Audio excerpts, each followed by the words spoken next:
د غرونو پر څوکو شپږمه برخه.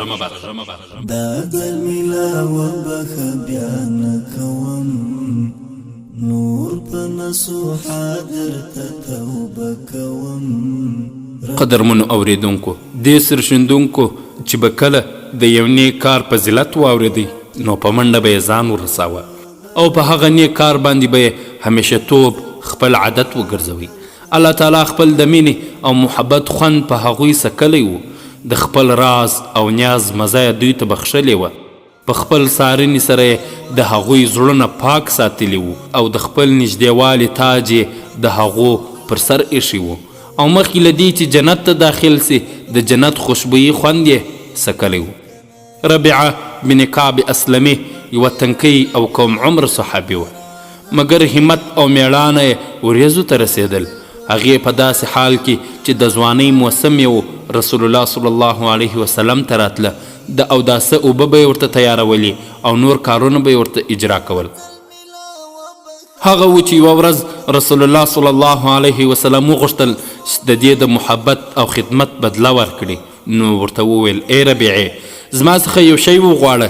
ربیعه یو ګړی چوپ وه، بیا یې وویل په جنت کې ستاسو ملګرتیا غواړم. رسول الله صلی الله علیه وسلم ورته وویل نو په دې کار کې زما سره په ډیرو سجدو کولو کې ملګرتیا وکړه. رواه مسلم.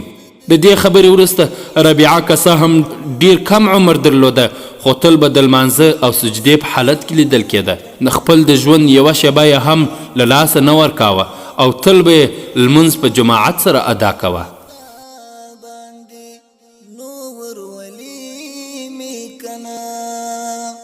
دا ځل ملا وبخه بیا نه کوم، نور په نصوحا درته توبه کوم. ربا بخي می کنا ممی رټ بیا درته راغلی یم، دا ځل په نوها درته راغلی یم، نوها منی می کنا. دا ځل ملا وبخه بیا نه کوم، نور په نصوحا درته توبه کوم. ربا بخي می کنا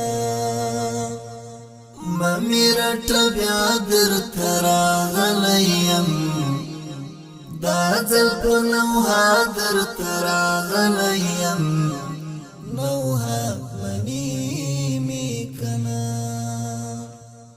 خیر غواړم ملنګ یما زهیر یما لاس می دی نیوه